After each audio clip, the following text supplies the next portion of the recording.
One of my most cherished Christmas memories is from 2016.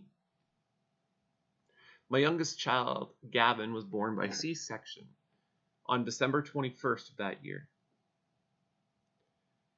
And it was not an easy delivery for Rayanne or for Gavin. To begin, because the delivery was C-section, Rayanne had to be administered an epidural through an injection into her lower spinal column.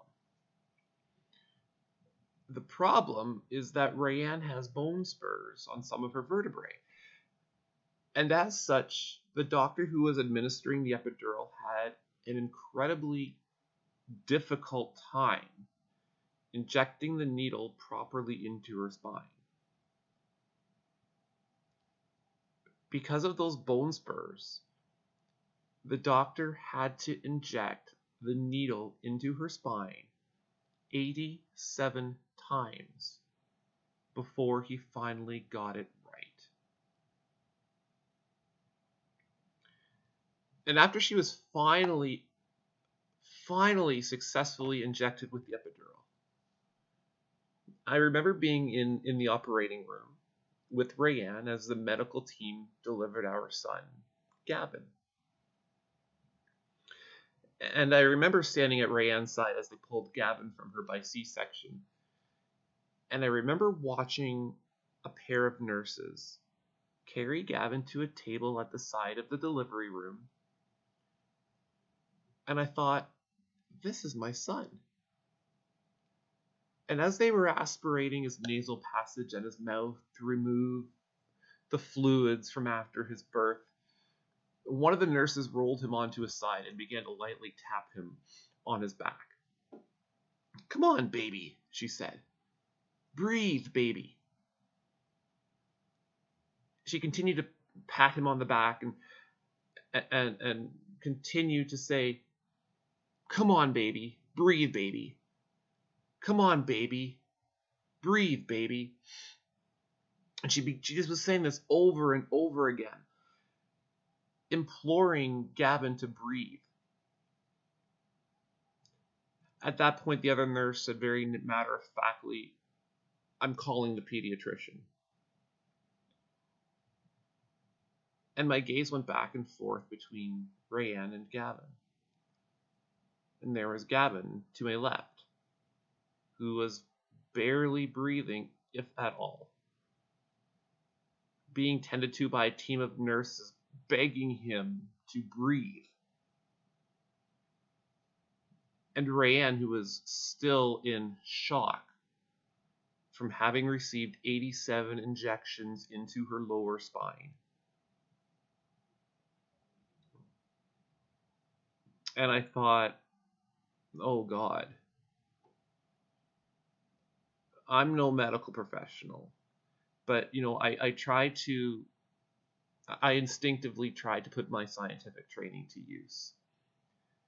And I tried to gather data about what was going on with my son by watching the nurses. That was futile.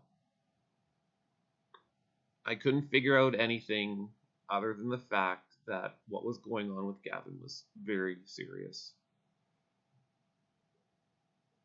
And as I watched and listened to the nurses, and I looked at my wife, the only clear thought I had was, oh God. Gavin was deprived of oxygen for quite some time before he could breathe normally on his own. And he was in intensive care for 2 to 3 days. Given extra oxygen all the while, and so they could monitor his vital signs. And thanks be to God that Gavin was all right. And he is all right. And we came home on December 24th, on Christmas Eve. And that evening, the three of us spent a peaceful evening in our living room.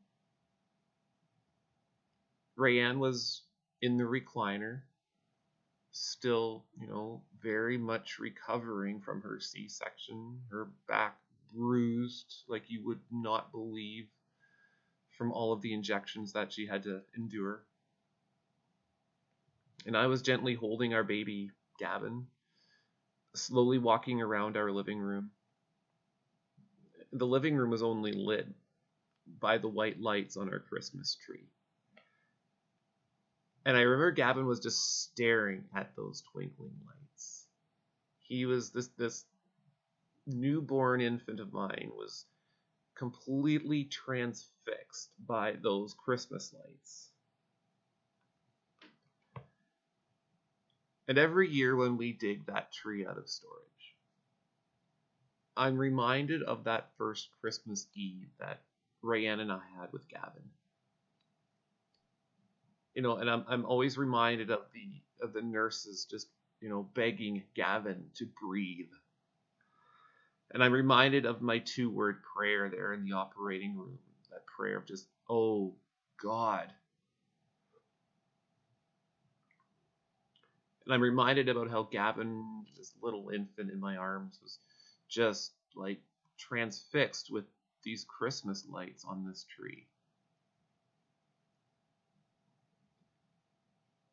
And I'm reminded when I see that tree of how blessed Rayanne and I are to have 3 wonderful, amazing children with whom we celebrate Christmas. 3 children with whom we share the story of that very first Christmas, when Jesus was born under extremely trying circumstances as well. And I'm reminded of my prayer of, oh God, being transformed into a prayer of thank you, God, on that Christmas Eve in 2016.